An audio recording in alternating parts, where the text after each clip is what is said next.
ikwento kung gaano kaganda at gaano kababait ang mga tao dito sa Lipa.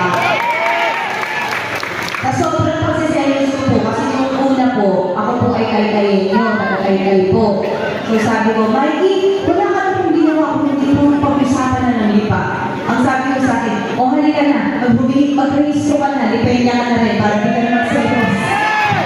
Kaya ako po, first time kong boboto dito sa Lipa. Ako po doon dati sa Taytay. Ginawa po ni Mikey, kinuha na po ako sa tatay ko. Kaya hanggang ngayon yung tatay ko, umiiyak po. Biro lang, pero nakita naman ng tatay ko, matikas din naman doon si Mikey. Sige, ibibigay na kita sa lalaking barako. Pero syempre, alam niyo naman po, di ba, kung kayo po ay pamilya, kami po ng asawa mo ay hindi pa nakakabuo. Nakakabuo, pero hindi mo natutuloy.